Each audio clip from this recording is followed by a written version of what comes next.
Luciole. Alors, je viens vous faire une petite vidéo. Donc, il va y avoir 2-3 vidéos qui seront sur un thème un peu plus particulier. J'ai envie de vous parler de plusieurs personnes que j'aime beaucoup et avec lesquelles j'ai la chance de collaborer.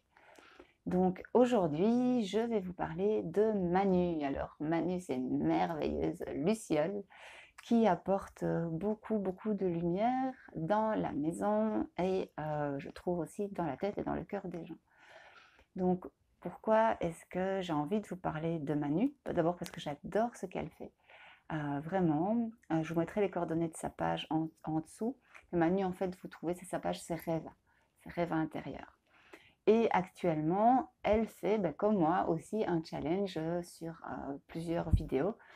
Donc, on est toute une série d'entrepreneurs à avoir opté avec Michael Brillo pour le challenge 15 vidéos avant le 15 janvier.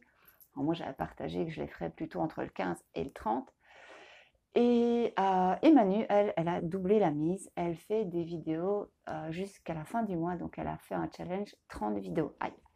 Bon, je ne sais pas si ça se voit à la caméra ou pas, mais aïe, la petite Lara est sur mes genoux. Voilà. Petit coucou. Petit coucou. Petit coucou.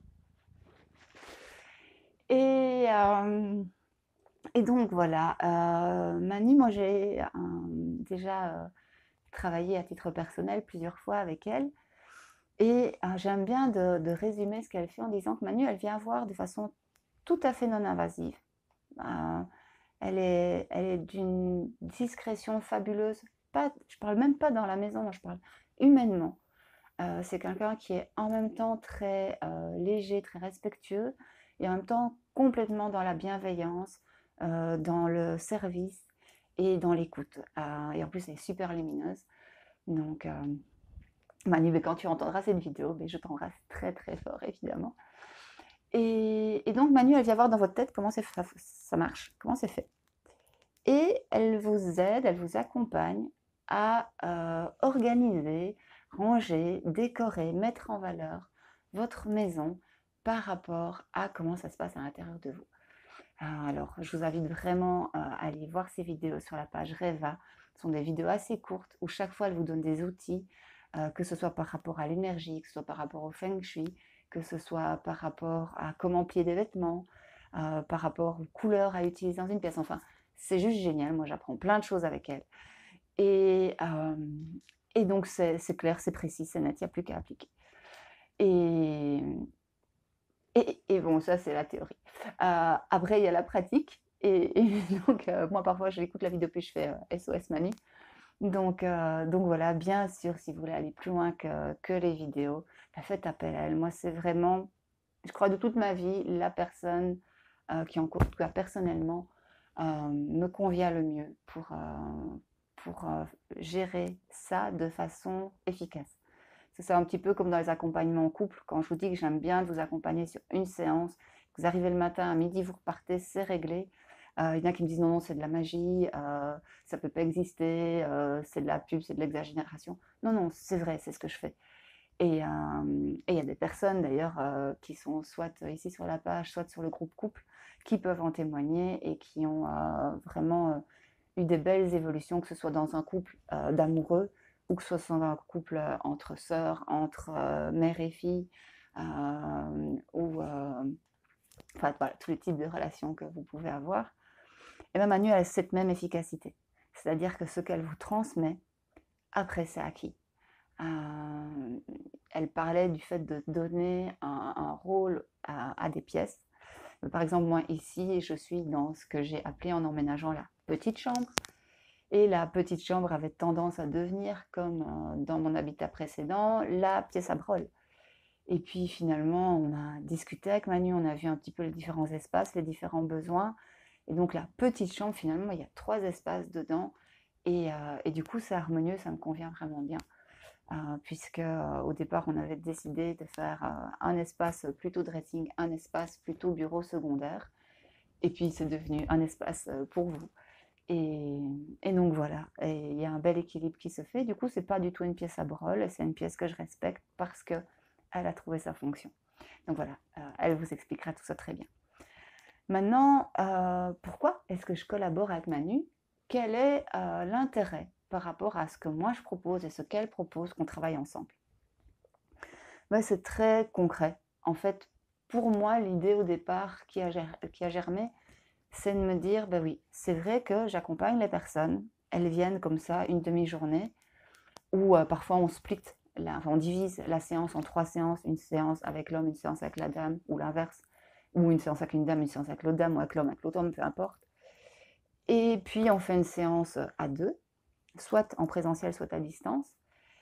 Et après, il y a l'accompagnement via le groupe secret pour les couples, mais il y a aussi, surtout, le fait que les gens rentrent chez eux.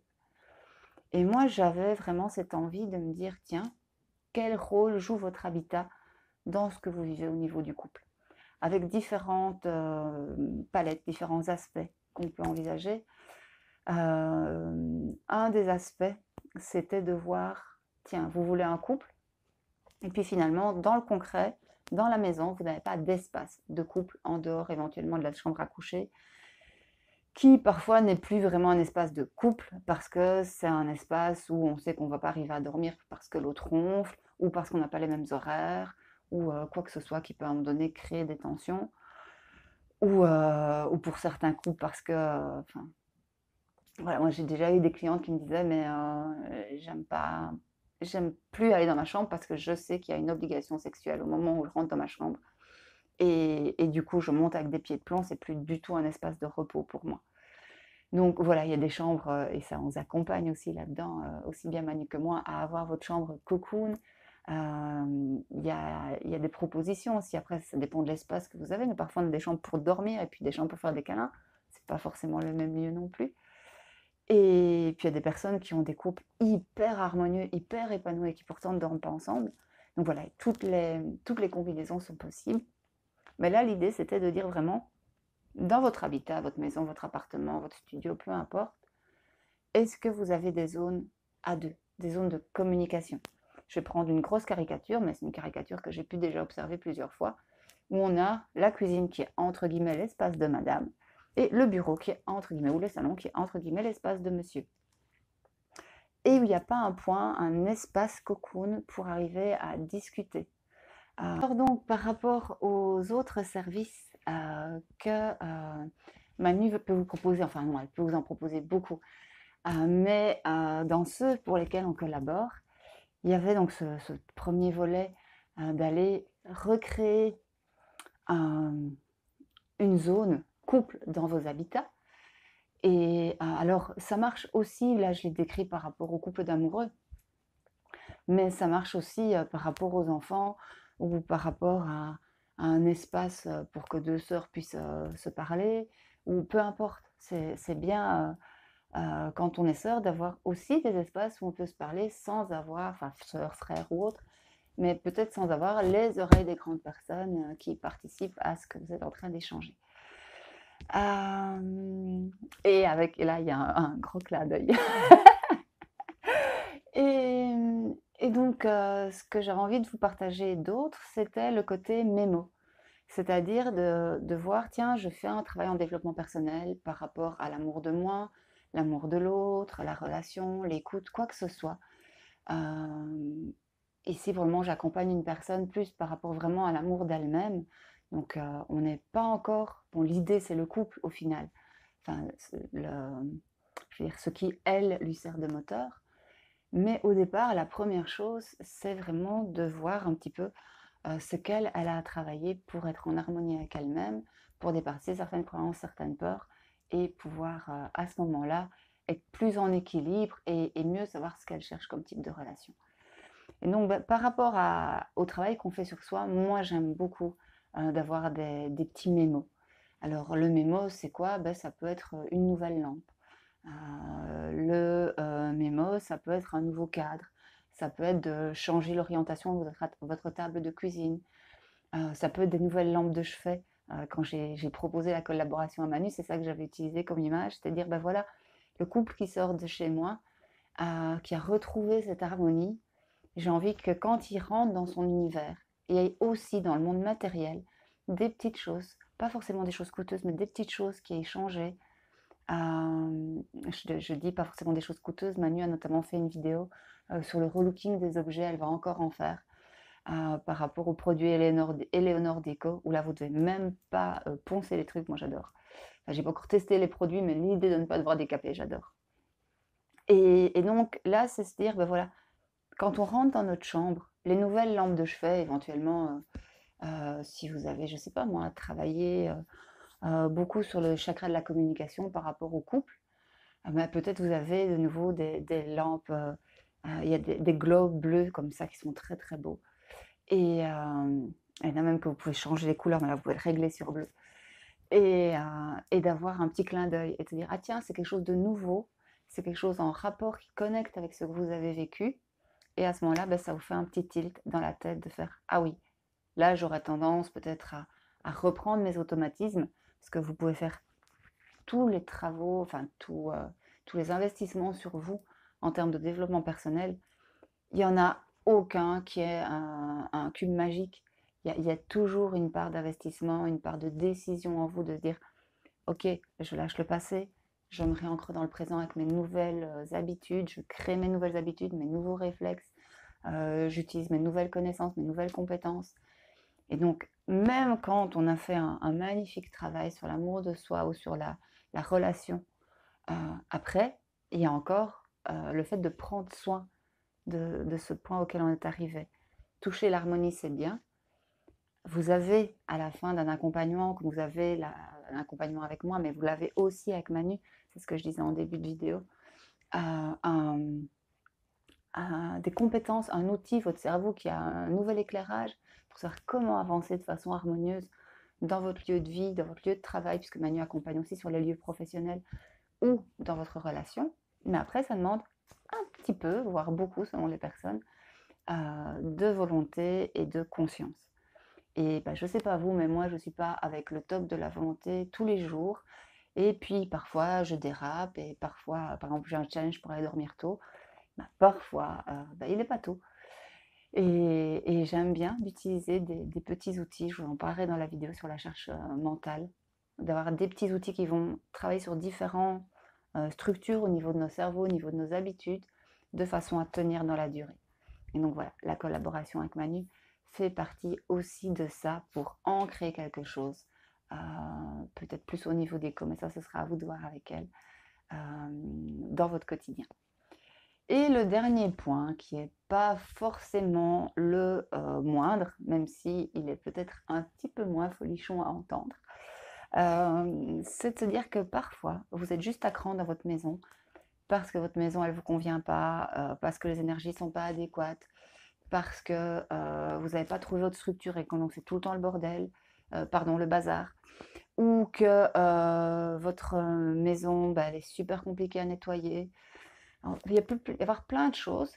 Et donc finalement, quand vous rentrez dans votre lieu de vie, vous êtes chopé par ces énergies lourdes ou par la culpabilité du ménage non fait ou par la charge de travail, du rangement à faire, etc. Et là aussi, bah, il y a un travail qui peut être fait et éventuellement même dans le sens inverse à ce moment-là. Là, moi, je vous inviterais plutôt, s'il y a ce type de problématique, à d'abord aller voir Manu et voir si simplement en enlevant ça, ben, vous ne redevenez pas juste plus disponible à la communication. Les problèmes de couple ne sont pas toujours des problèmes énormes. Il y en a. J'ai aidé des gens qui avaient vécu des deuils très durs, notamment certains deuils d'enfants.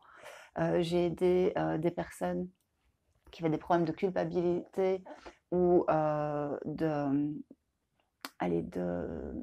peur d'exister. Beaucoup avec, je pense à une dame avec la blessure de rejet et la blessure de trahison. C'était une dame qui a vécu des choses très très difficiles dans le début de son adolescence et ça parasitait toutes ses relations avec les hommes.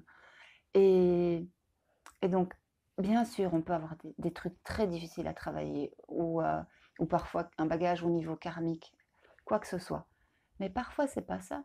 Parfois, vous êtes avec la bonne personne au bon moment et puis juste, vous avez des apprentissages de vie à faire. Bon, petit souci de micro. Donc, je continue. Donc, je vous disais que parfois, c'était pas le fait d'avoir des grosses difficultés de chemin de vie ou karmiques ou autres à venir travailler.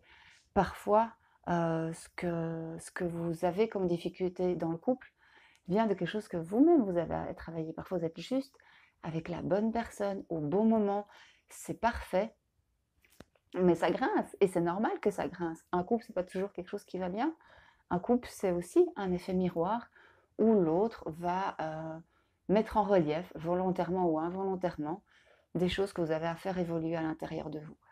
Et parmi tout ce que vous pouvez avoir à faire évoluer, on peut avoir des choses plus psychologiques sur des croyances ou autres, ou des attentes, travailler sur l'attachement, que sais-je. Mais parfois, c'est très pratico-pratique. Avant qu'il y ait le souci de micro, j'étais en train de vous expliquer, donc je recommence, qu'on peut avoir des tensions dans un couple parce qu'il y a une mauvaise gestion administrative. Et la gestion administrative, vous pouvez aller voir, parfois, ce sont des questions d'organisation. Un exemple très concret, moi, quand j'ai commencé à travailler pour le bien-être au travail, j'avais beaucoup de documents à gérer et j'étais partie en mode scolaire. Donc, une farde, 2 petits trous, on met les papiers dans une farde, on met des intercalaires. Sauf que ça pouvait marcher quand j'étais ado, mais ça ne me convient plus du tout aujourd'hui. Et donc, il y a eu un cheminement de me dire, mais tiens, comment est-ce que je travaille? Est-ce que je travaille plutôt en numérique? Est-ce que je travaille... Enfin, c'était pas encore tellement l'air en numérique à ce moment-là, mais la question s'est posée par la suite. Ou est-ce que je travaille plutôt en format papier? Finalement, je préfère le papier parce que, alors je ne vais pas rentrer dans un débat là, mais je vous glisse la petite info. Posez-vous la question, peut-être, déjà de voir par rapport à vous, à vos habitudes, à ce qui va fonctionner pour vous. Mais si vous voulez faire quelque chose de positif par rapport à l'écologie, selon justement votre activité, la quantité de documents, etc., est-ce que c'est plus écologique d'aller utiliser du papier non blanchi au chlore qui provient de forêts gérées de manière écologique? Ou alors, est-ce que c'est plus écologique de stocker vos documents sur des serveurs? Alors, il y a tout, hein. Après, il y a le coût du facteur qui vient apporter le courrier chez vous, il y a tout ça à prendre en compte. Mais quand même, quand on regarde le coût de fabrication, de fonctionnement, que ce soit sur le plan humain, notamment par l'extrait de certains minéraux quand on pense pour faire nos smartphones, ou sur le coût pollution, dégradation, recyclage et autres du numérique, c'est chaud. Alors je ne suis pas anti-numérique, je propose juste une réflexion par exemple. Pour moi, l'argument demandez vos factures électroniques plutôt que vos factures papier, ça peut être un choix qui est OK, qui est adéquat, mais pas uniquement basé sur l'aspect écologique, parce que là, c'est, pour moi personnellement, avec mes connaissances, c'est une erreur. Après, vous pouvez causer là-dessus en dessous de la vidéo et je serai heureuse de voir vos avis. Voilà, mais bon, c'est pas le sujet principal. Ici, ce que je voulais vous dire, c'est qu'à un moment donné, moi, simplement, j'ai remarqué que le classement qui fonctionne pour moi, c'est le classement vertical. Donc là, par exemple, en face de moi, dans l'espace bureau, j'ai, enfin l'espace bureau de cette pièce, parce que mon bureau est en bas, c'est un classement suspendu, 4 tiroirs, avec des fardes colorées à l'intérieur. Et je sais que tel type de documents vont dans telle farde, et elles sont classées par année. Et donc ça, c'est quelque chose qui roule bien pour moi. Et j'ai trouvé ça, et depuis que j'ai trouvé ça, je me sens en accord. Donc, peut-être que ce qui met d'attention dans le couple, c'est qu'un de vous deux, ou les deux, n'ont pas trouvé leur fonctionnement sur un mode de rangement, sur la gestion des vêtements à la maison. Je pense aux enfants, peut-être qu'il y a des crises dans le couple parce que tout le monde laisse traîner ses vêtements n'importe où. Bah ok, peut-être que si vous allez transmettre une information en disant je veux que ce soit les vêtements sales soient mis à tel endroit, c'est quelque chose qui vous parle à vous, c'est pas pour autant quelque chose qui parlera à votre fils ou à votre fille ou à votre mari, peu importe. Donc, ou à votre femme, dans votre sens. Donc voilà, donc ça c'est aussi un point sur lequel Manu est une perle. Et à ce moment-là, je proposerais même de faire le travail dans le sens inverse, donc d'aller d'abord voir Manu. Et si après vous remarquez qu'il y a quelque chose d'émotionnel qui fait que vous avez ce problème de rangement, ok, bah, soit Manu, puisqu'elle est aussi formée en coaching, soit moi, soit quelqu'un d'autre, on peut vous accompagner. Moi j'ai remarqué notamment des liens entre désordre et blessure d'abandon. Pourquoi? Parce que Le fait de mettre du bazar autour de soi, ça peut être aussi une façon de se sécuriser, un peu de marquer son territoire, de mettre des petits objets rassurants ou si vous avez fait, une soirée en famille, heu, ou un anniversaire ou quelque chose qui vous tenait à cœur, il y a des personnes, elles vont pas ranger tout de suite. Pourquoi? Parce qu'elles sont encore un peu dans la fête tant que tout n'est pas effacé. Mais donc du coup, ça met du désordre, donc ça crée une charge mentale. Donc ouais, il y a plein de choses à aller voir à ce niveau-là. Donc si je résume, au niveau, de la collaboration avec Manu, il y aura des collaborations en termes de séminaires où elle viendra, vous partager ou des ateliers. Elle viendra intervenir, dans mes activités pour vous partager ces outils en termes, d'habitat, de lieu de vie. Là, on est plus sur le lieu de vie, même si elle accompagne aussi sur le professionnel. Il y a dans le cadre des missions d'accompagnement de couple, le fait de pouvoir vous aider après à créer, dans votre environnement des mémos, des choses qui viennent vous toucher, là où vous vous connectez sur les émotions par rapport au travail que vous avez effectué. Et puis à l'aspect d'aller voir, tiens, qu'est-ce qui bug et quels sont les obstacles de votre maison, ou de votre appartement, peu importe, par rapport à votre couple. Est-ce que, vous devez apprendre à ranger? Est-ce que vous devez vous mettre d'accord? Je parlais ici il y a 2 minutes, du linge sale. Est-ce que, il faut créer des espaces, pour vous 2 où vous pourrez vous rencontrer, vous, communiquer? Voilà et je pourrais allonger la liste, à l'envie selon vos besoins et selon les inspirations de Manu. Donc je vous invite de tout cœur à aller visionner ces vidéos. Je crois que ça doit être la 3e ou la 4e fois que je le dis, mais vraiment quand je suis passionnée par quelque chose, voilà, ça se voit. Et je vous remercie pour votre attention, pour ce partage, qui était peut-être un peu long, mais où je pense qu'il y avait beaucoup d'idées à mettre en route et je vous souhaite une très belle semaine. Je vous embrasse très, très fort. À bientôt.